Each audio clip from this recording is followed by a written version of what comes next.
Hello everyone, welcome to Tech Smooth. फिर से मैं आ गई हूँ आपके लिए एक नॉलेजेबल वीडियो लेके। इस वीडियो में हम डिस्कस करेंगे विवाद से विश्वास स्कीम 2024 के बारे में, जो कि अभी रिसेंटली बजट में अनाउंस की गई है। इस स्कीम को यूज करके आप जितने भी आपके केसेस इनकम टैक्स में आपने अपील फाइल करी हुई है, दोबारा सुनिएगा, ये जो स्कीम है वो अपील के लिए है। अगर आपने जो है इनकम टैक्स में अपनी अपील फाइल की हुई है तो उन सब केसेस को आप रिजॉल्व करा सकते हैं विवाद से विश्वास स्कीम को ऑप्ट करके। इतना ही नहीं, अगर इनकम टैक्स अथॉरिटी ने आपके ऊपर कोई केस फाइल किया हुआ है, वो अपील में पेंडिंग है, तो भी आप इस स्कीम को यूज करके उसका जो है उस केस को जो है रिजॉल्व करा सकते हैं। इससे पहले भी इसी तरीके की स्कीम लाई गई थी, जो लाई गई थी 2020 में, जिसका जो गवर्नमेंट है उसको बहुत अच्छा रिस्पॉन्स दिखाई दिया था। सुनने में आया है कि गवर्नमेंट को उस टाइम पे 78,000 करोड़ तक का रिवेन्यू जो है जनरेट हुआ था, प्लस 1 लाख प्लस जो टैक्स पेयर्स थे उन्होंने इस स्कीम को अवेल किया था। तो उस टाइम के पॉजिटिव इम्पैक्ट को देखते हुए, और बहुत सारे ऐसे केसेस थे जो लिटिगेशन में थे, जो कि रिजॉल्व हुए थे उस टाइम जब ये केसेस जब ये स्कीम आई थी। तो अब गवर्नमेंट ने फिर से बजट 2024 में इस स्कीम को अनाउंस किया है। सो इसीलिए हम इस स्कीम को 2.0 भी कह रहे हैं, क्योंकि एक वर्जन हम इसका ऑलरेडी देख चुके हैं, जिसमें जो 31 जनवरी 2020 से पहले के जो अपील के केसेस थे उनको रिजॉल्व किया गया था। अब ये स्कीम फिर से लाई गई है, जिसमें जो डेडलाइन दी गई है वो दी गई है कि आप जो है 22 जुलाई 2024 से जो पहले की आपकी आपने अपील फाइल कर रखी है, उन सारी अपील्स के लिए आप इस स्कीम को जो है अवेल कर सकते हैं। यहाँ पे 22 जुलाई इसलिए कहा गया क्योंकि हमारा जो बजट आया था वो 23 जुलाई में आया था, जिसमें इस स्कीम को अनाउंस किया गया था। तो इसलिए जो इसकी डेडलाइन रखी गई है वो रखी गई है 22 जुलाई 2024 की। इससे पहले जो भी आपने अपील्स फाइल करी हैं इनकम टैक्स में, उन सबको आप रिजॉल्व करा सकते हैं इस स्कीम के अंदर। सो अगर मैं बात करूं सारी अपील क्या इसके अंदर रिजॉल्व हो सकती हैं, तो ऐसा नहीं है। कुछ अपील्स ऐसी भी हैं जो आप इस विवाद से विश्वास स्कीम में भी रिजॉल्व नहीं करा सकते। तो सबसे पहले बात करते हैं कि किस किस तरीके के केसेस को आप यहाँ पे रिजॉल्व करा सकते हैं। Which appeals are covered under this scheme? The scheme has proposed to cover appeal pending before the following authorities: Honorable Supreme Court, High Court, ITAT यानी कि income tax appellate tribunal, CIT appeal यानी कि commissioner income tax, commissioner of income tax appeal, या फिर dispute resolution panel. अगर आपने जो है यहाँ पर अपनी अपील फाइल की हुई है तो आप इन सब केसेस को रिजॉल्व करा सकते हैं इस स्कीम के अंदर। अपार्ट फ्रॉम दिस, अगर आपने कोई रिट पिटीशन फाइल की हुई है किस चीज से रिलेटेड, आपने TDS और TCS का जो डिफॉल्ट आता है हमारा पेमेंट का या फिर पेनल्टी का, उन सब चीजों से रिलेटेड अगर आपने रिट पिटीशन फाइल की हुई है तो भी आप इस स्कीम को अवेल करके उस मैटर को रिजॉल्व करा सकते हैं। बट मैंने जैसा कि कहा कि सारी तरीके की अपील्स इसमें रिजॉल्व नहीं हो सकती, तो कौन कौन सी ऐसी केसेस हैं जो आप यहाँ पे रिजॉल्व नहीं करा पाएंगे, वो है सर्च एंड सीजर। अगर आपका जो केस है वो सर्च एंड सीजर से रिलेटेड है तो आप इस स्कीम को अवेल नहीं कर सकते, या फिर आपकी जो अपील है वो प्रोसिक्यूशन में चल रही है तो भी आप नहीं कर सकते, या फिर आपका कोई जो है अनडिस्क्लोज्ड इनकम या फिर असेट्स लोकेटेड ओवरसीज, यानी कि फॉरेन इनकम या फिर फॉरेन असेट्स की यहाँ पे हम बात कर रहे हैं, तो उससे रिलेटेड अगर आपकी कोई अपील है तो भी आप यहाँ पे रिजॉल्व नहीं करा सकते। या फिर आपका जो प्रोसीडिंग्स है वो conversion of foreign exchange and prevention of smuggling activities, unlawful activities, इन सब के अंदर आता है तो भी आप इस स्कीम को जो है यूज नहीं कर सकते। नारकोटिक्स ड्रग के केस में भी इस स्कीम को यूज नहीं किया जा सकता। बेनामी प्रॉपर्टी एक्ट के अंदर अगर आपकी कोई डिमांड निकली थी, आपने फिर उसको अपील फाइल किया है, तो भी आप यहाँ पे उसको रिजॉल्व नहीं करा सकते।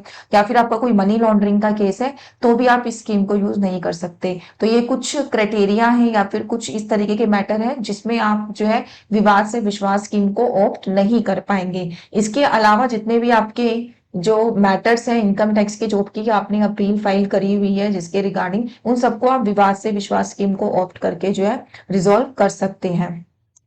अब बात आती है कि ये विवाद से विश्वास स्कीम होती क्या है और मैं इस स्कीम को क्यों ऑप्ट करूं।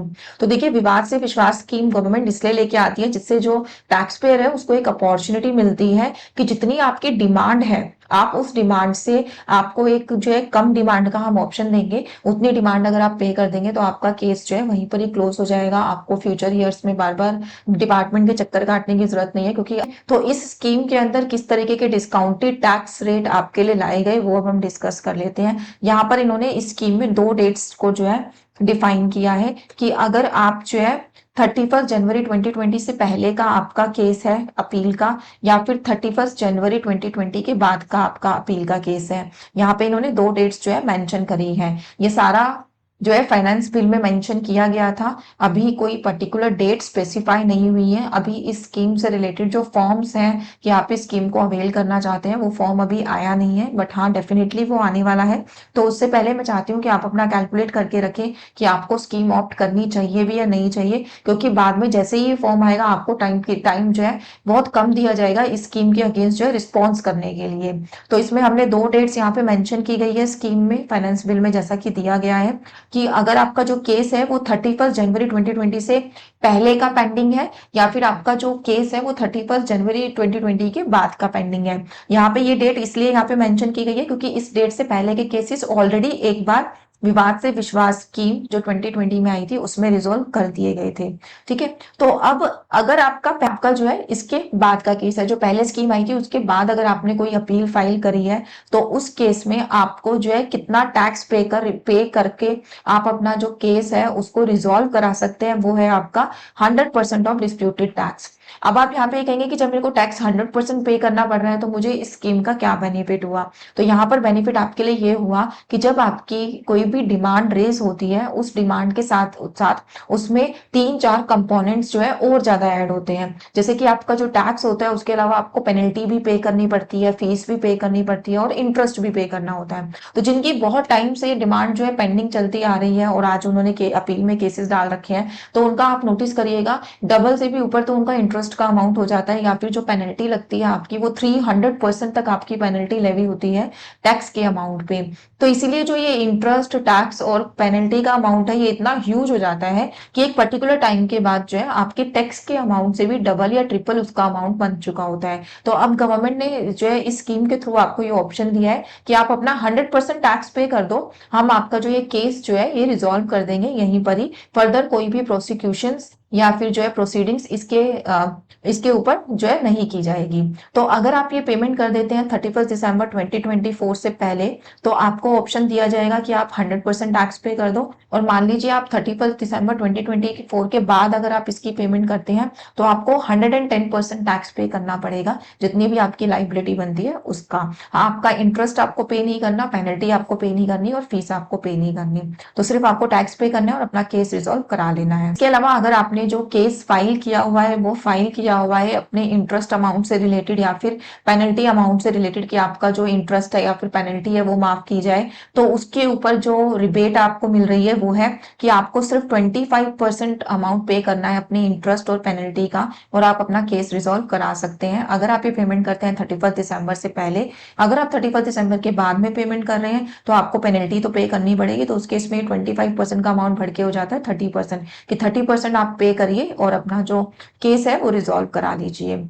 और अगर हम उन केसेस की बात करें जो कि पहले विवाद से विश्वास स्कीम आई थी, उससे भी पहले के केसेस हैं, उस टाइम पे आपने अपने रिजॉल्व नहीं कराए, तो उस केस में ये जो अमाउंट है जो आपको 100% टैक्स पे करना था उसका अमाउंट बढ़ के हो गया है 110%, और जो आपको इंटरेस्ट और पेनल्टी 25% पे करके आपको अपना केस रिजॉल्व कराने का ऑप्शन मिल रहा था, अब उसका परसेंटेज बढ़ के जो है हो गया है 30%। और अगर आप ये पेमेंट 31 दिसंबर से पहले नहीं कराते हैं तो आपका ये अमाउंट बढ़ के हो जाता है 35%। तो ये आपके लिए कंसेशनल रेट दिए हैं डिपार्टमेंट ने कि आप इतना पे कर दीजिए, आपका केस हम यहीं पर ही रिजॉल्व कर देंगे।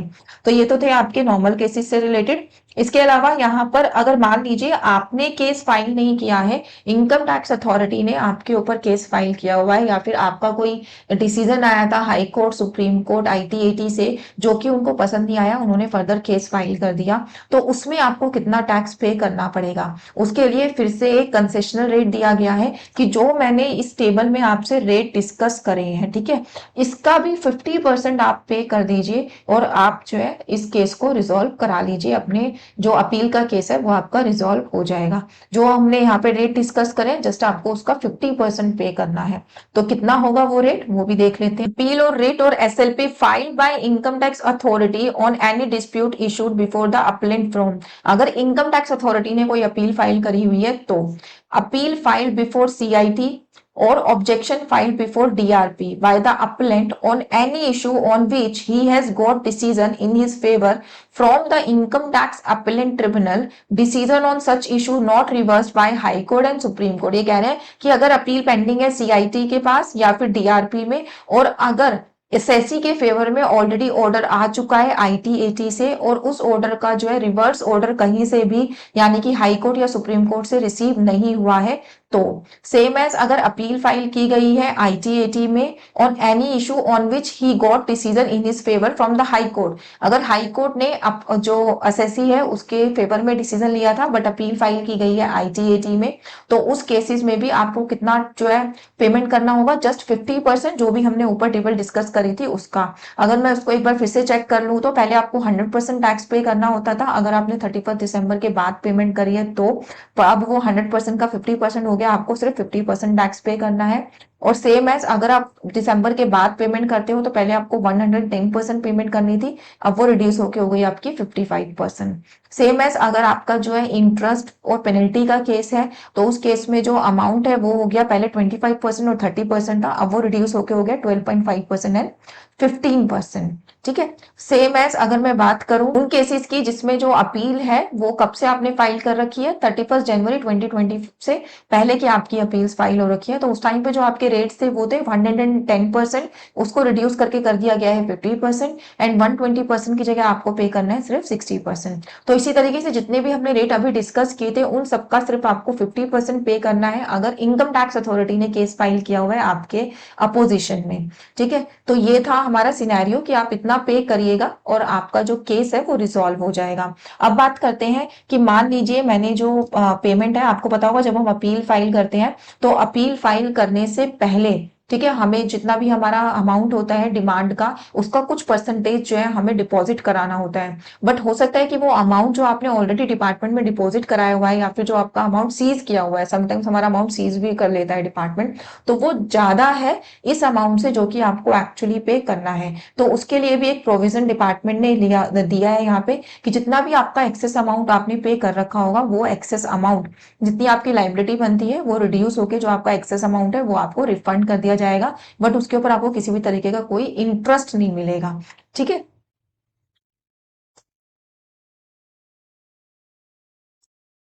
और अगर आप इसको अवेल करना चाहते हैं तो आपको क्या प्रोसेस करना है, आपको एक डिक्लेरेशन फाइल करनी है। वो डिक्लेरेशन आपका अभी जो फॉर्म है वो अभी नोटिफाई नहीं किया गया है, वो अभी ऑनलाइन अवेलेबल नहीं है, बट हाँ कमिंग 10 to 15 डेज में एक्सपेक्ट करा जा रहा है कि वो फॉर्म आपका आ जाएगा। आपको जस्ट वो फॉर्म फाइल करना है।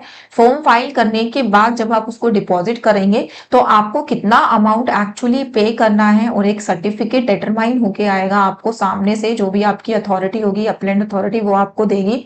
ठीक है, तो उसके 15 डेज के अंदर अंदर आपको जो है अपने टैक्स की पेमेंट कर देनी है। टैक्स की पेमेंट करने के बाद आपको जो है इंटीमेट करना है अपने डेजिग्नेटेड ऑफिसर को। डेजिग्नेटेड ऑफिसर को जब आप 15 डेज के अंदर अंदर अपनी पेमेंट के बारे में इंटीमेट कर देंगे तो उसके बाद आपका जो है ऑर्डर पास किया जाएगा कि आपका जो केस है वो रिजॉल्व कर दिया गया है। ऑर्डर कितने दिनों में पास किया जाएगा उसकी डेट भी अभी जो है नोटिफाई नहीं की गई है, बट हाँ ये डेट बहुत जल्दी आने वाली है आप लोगों के सामने।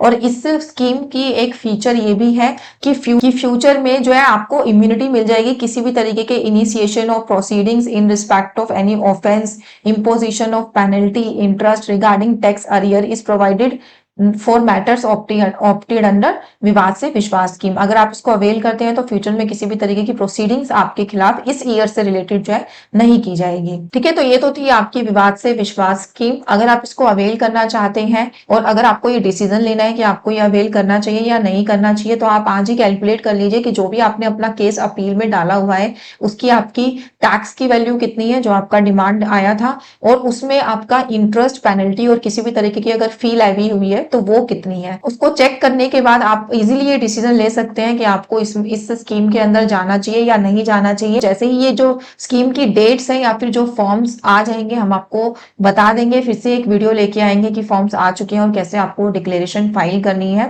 Thank you so much for watching this video. अगर अभी भी टैक्स स्मूथ को सब्सक्राइब नहीं किया है तो अभी सब्सक्राइब कर लीजिए। Thanks a lot, bye bye.